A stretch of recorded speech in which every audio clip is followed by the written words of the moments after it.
Fala, meus amigos da família IARC. Então, um abraço pro meu grande amigo aí, Felipe Alavarce, e um abraço para toda a equipe que faz parte dessa família. Vocês estão construindo uma coisa muito massa. Conversei um pouco com o Felipe, acompanho vocês na rede social e vejo que é só sucesso, galera. É aproveitar tudo que vocês construíram até agora, melhorar algumas coisas, porque sempre tem o que melhorar, e seguir em frente para aquilo que vocês acham que é melhor para vocês. Bom, meu nome é Alisson Braz, sou fisioterapeuta, sou professor da Universidade Federal de Jataí, sou trainer em PNL e sou coach, tá? Vou vir trocar uma ideia com vocês só. Eu também tive minha empresa, tenho minha empresa, sou empreendedor, faço investimento e com isso só quem está na linha de frente entende o que eu estou falando. E é muito importante a gente entender algumas coisas para a gente poder trabalhar essa parte de empreendedorismo, gestão e equipes. E é justamente esse tema que eu vou falar com vocês. Então, ser empreendedor, fazer um pouco de gestão e trabalhar com as equipes. Então, fico muito feliz de ter sido convidado. Agradeço de novo o convite, Felipe. E sucesso para vocês. E a gente vai conversando aqui. Vocês vão ver que massa que é algumas coisas de tudo que vocês vêm trabalhando já para a própria equipe de vocês. Bom, começando, tudo começa um dia que alguém planta uma grande semente ou uma pequena semente, mas não importa o tamanho da semente. Importa todo o cuidado que a gente vai ter, seja lá regando, tomando cuidado para que aquilo não morra, e um dia vai germinar alguma coisa. E essa coisa que germina, que cresce, vai depender dos cuidados que a gente tem e também do que é que a gente plantou. Afinal, a gente planta o que colhe, né? É mais ou menos isso. Mas na verdade, às vezes a gente não colhe. A gente planta e se a gente não tomar cuidado, a gente não colhe nada. E a gente acaba colhendo outros problemas. E com isso, eu venho falar com vocês de uma maneira bem rápida, para não tomar muito tempo. Então, vou ser bem breve nesses slides para vocês aí, para trocar uma ideia. Tudo bem? Bom, e uma coisa que eu falei para vocês agora, né, sobre plantar, é entender justamente essas etapas. E entender que o que te trouxe até aqui não é o que te vai levar até o próximo nível. Então, que legal que vocês construíram tudo. Que legal que você agiu da maneira que você agiu. Que legal que você fez tudo isso que você fez.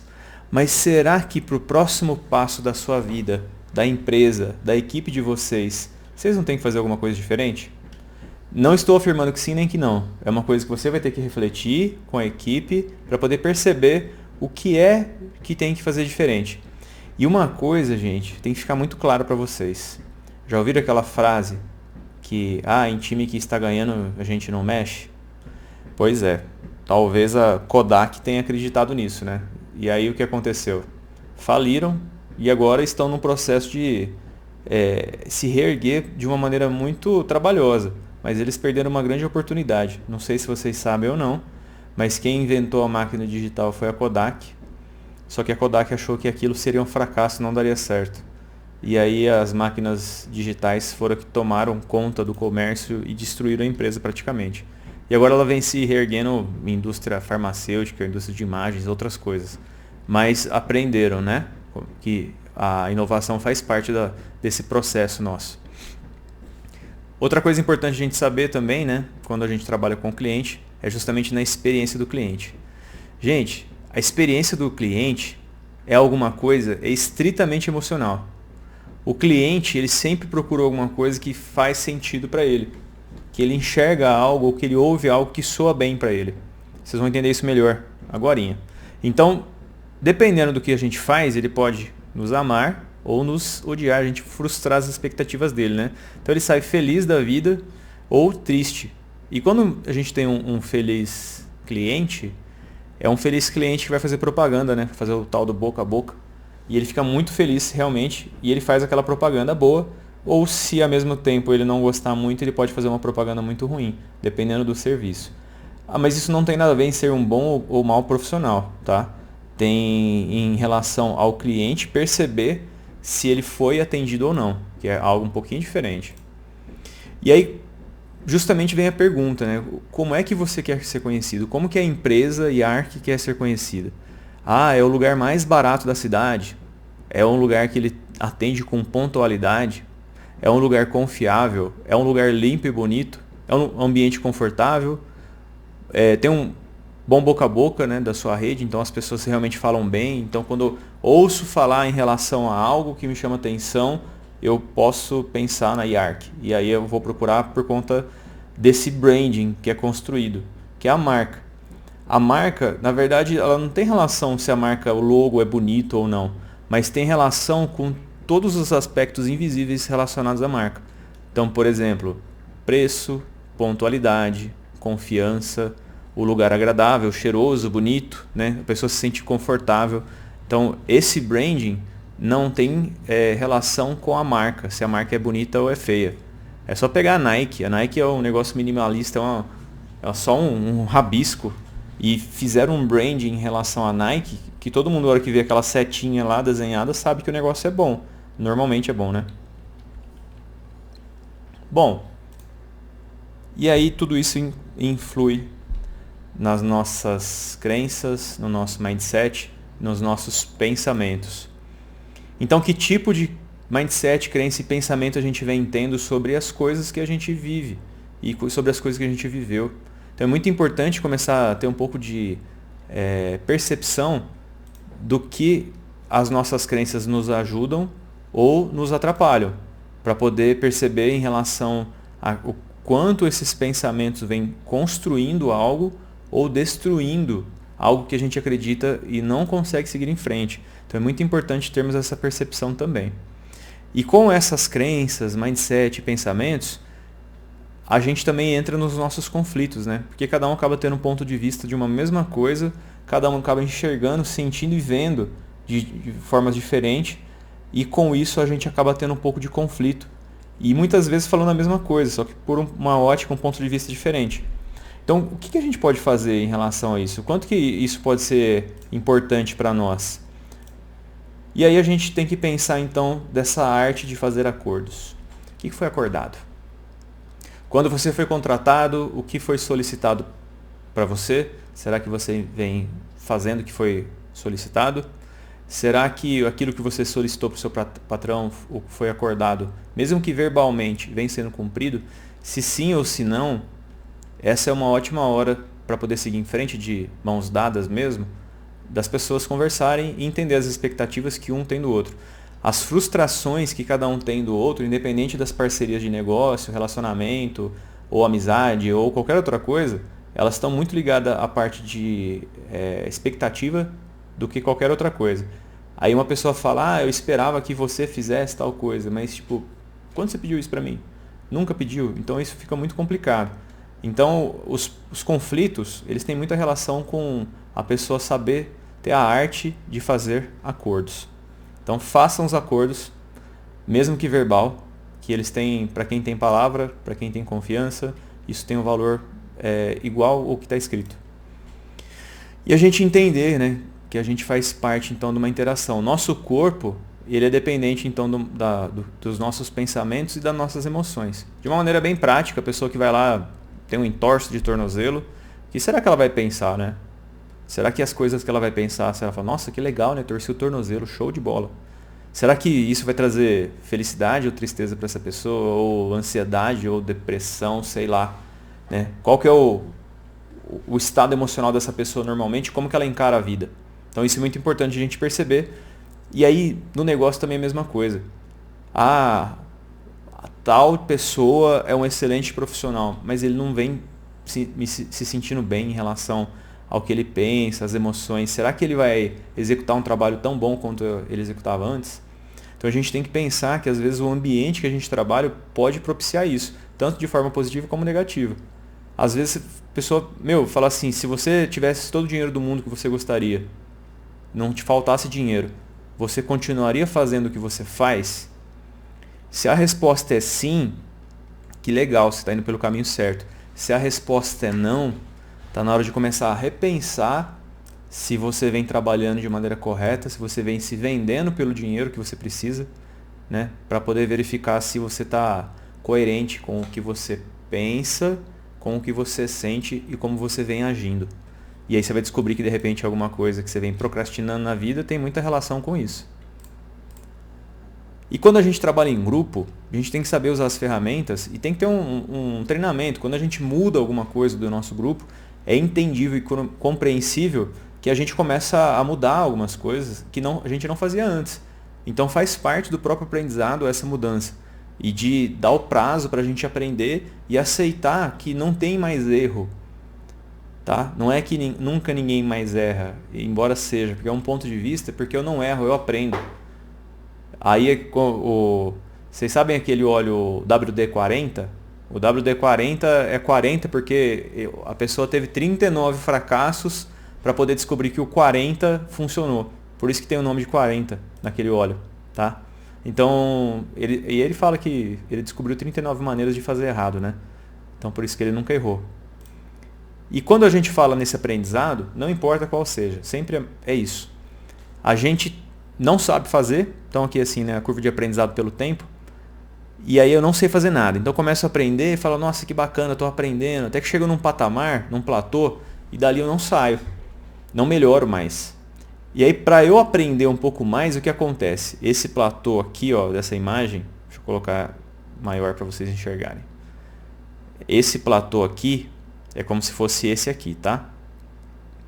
E aí se vocês perceberem, essa linha, quando eu falo assim, agora eu quero inovar, quero fazer diferente. O que acontece muitas vezes? Como eu começo a aprender uma nova demanda, uma nova habilidade, uma nova capacidade que eu não tinha, às vezes minha produção cai um pouco.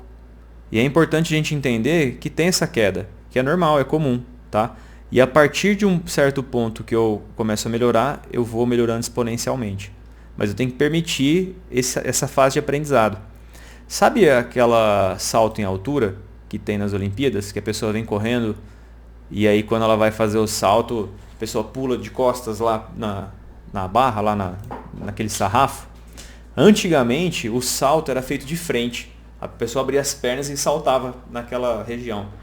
E aí você imagina, na primeira Olimpíada, quando apareceu um maluco e veio e deu um salto de costas no lugar lá. Aí você imagina isso, fala, meu, o cara é anormal, né? Tá todo mundo pulando de frente, aí chega um cara e dá um pulo de costas. E quando ele começou a aprender esse salto, ele piorou a margem dele.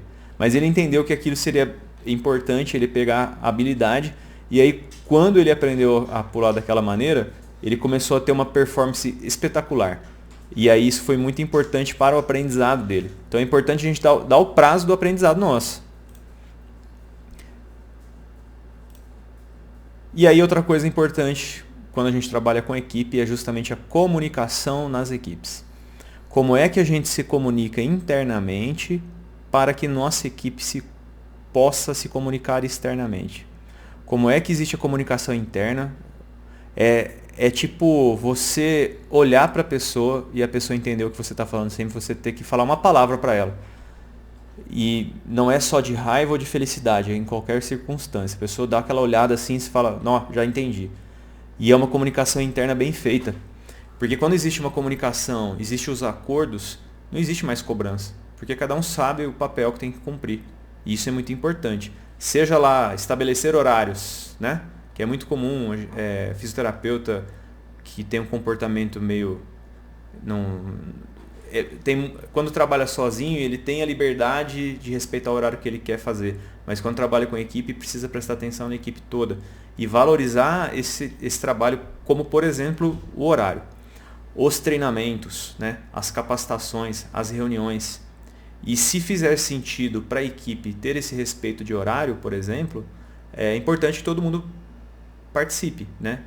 Lógico que vai ter um momento de excepcionalidade que acontece alguma coisa, a gente consegue entender, não tem problema. O problema é quando a excepcionalidade vira o convencional. Eu estou dando exemplo de horário, mas você pode usar para qualquer coisa na empresa, tá? Seja lá colocar materiais no local correto, seja lá preencher as fichas de avaliação, ou prontuário, ou assinatura do paciente, ou não ser direito como que é o modus operandi de vocês. Mas tudo aquilo que for determinado tem que ser cumprido e a equipe tem que dar as ideias, respeitar e participar. E quando tem essa comunicação interna, a comunicação externa com o público, que são com os clientes, fica muito mais fácil, tá? E aí um tema bem interessante é a procrastinação, né? Procrastinação, ela é boa de vez em quando, mas quando tem uma procrastinação meio que planejada, né? Esse fim de semana eu vou me organizar para não fazer nada. E ótimo, aproveite e não faça nada e cumpra com carinho. Mas quando você tem que trabalhar, você tem que se comprometer a entregar aquilo que você se comprometeu a fazer. E se não der, você deixa claro, olha, assim não tem como realmente, né? Mas não se comprometa com coisas que você não pode. Divida a tarefa, tenha objetivos específicos e claros, como por exemplo a meta SMART. Depois procura. S-M-A-R-T. Metas SMART. Fica muito mais fácil quando a gente coloca as metas e deixa de procrastinar. Quando você divide a tarefa de uma maneira mais simples. Então, procrastinação realmente acaba podendo ser um problema, mas pode ser também a solução quando a gente se organiza. E aí existe a lei de Parkinson. A lei de Parkinson, que não é o mal de Parkinson, ele tem relação com o trabalho que se expande de modo a preencher o tempo disponível para sua realização. É assim. Fala assim, ó, você tem uma semana para fazer determinada tarefa.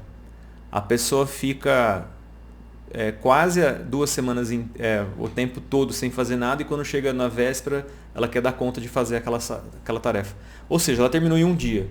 E o prazo foi de 2 semanas, por exemplo. E então, se eu tivesse dado para a pessoa um dia, ela terminaria em um dia. E é interessante a lei de Parkinson, que ela fala o seguinte, né? Se você tem 24 horas, você vai executar em 24 horas. E se você tem 3 horas, você vai executar em 3 horas. Então é importante pegar e determinar o período que você vai colocar, ou se autodeterminar, ou delegar a alguém, e a pessoa cumpra dentro do combinado, dentro do que é possível, né? Lógico, sempre dentro disso. E aí é importante a gente entender e respeitar o tempo de cada um, e cada um tem que entender que tem que se comprometer com aquilo que pode. Com aquilo que não pode, às vezes precisa de ajuda. E muitas vezes no nosso universo aqui é mais fácil falar eu te amo do que eu não sei, né? As pessoas têm dificuldade de falar, eu não sei fazer isso. Tem como você me ajudar, por favor? E aí as pessoas falam eu te amo, mas não pede ajuda. Então é uma coisa interessante a se observar. E para você, o tempo é o quê? Tempo é dinheiro ou tempo é vida? Tá? O tempo, gente, o tempo é vida. A vida não passa. O dinheiro você perde e você ganha. Às vezes perde muito ou ganha muito. Ou acaba empatando. Mas a vida, cada minuto que você passa, você perde um tempo que foi vivido. Se foi bem vivido ou mal vivido, o problema é único e exclusivamente e apenas seu. Então, aprenda a viver sua vida da melhor maneira possível. Tá? E para praticamente finalizar, então às vezes nesses momentos de estresse que a gente pode passar, é o tempo de parar, respirar e meditar. Seja lá o que significa meditar para você. Se você entrar em transe mesmo, é muito bom. Ou se realmente você quer dar uma pausa para poder se olhar para dentro, assistir seu filme, pedalar, correr, fazer crossfit, ou se cuidar da melhor maneira possível. Mas a gente tem que fazer isso. E a equipe tem que se permitir esses tempos para que a equipe se recupere. Então tem que ter o tempo, é importante que tenha o tempo para a pessoa aproveitar, ou para estudar, ou para descansar, mas de uma maneira produtiva. Produtiva no sentido que a pessoa acha que é produtivo para ela. E finalizando, queria deixar essa frase com vocês do Larry Ribeiro, uma frase que eu gosto muito, que até aumentar aqui. Quem não tem tempo para cuidar da sua saúde, vai ter que arrumar tempo para cuidar da sua doença. E é justamente isso. E na área da saúde, muitas vezes a gente acaba com a nossa saúde procurando cuidar da saúde de alguém. Então está na hora de vocês se policiarem em relação a isso, tomarem a responsabilidade de se cuidarem. E é muito importante. E dessa maneira sim, o negócio prospera e a nossa vida prospera. Beleza? Bom, foi ótimo estar esse tempinho com vocês. Podem contar comigo para mais alguma coisa se vocês precisarem. Tá bom? Felipão, um abraço para você e para sua equipe aí, viu, meu irmão? Fica com Deus todo mundo e até uma próxima.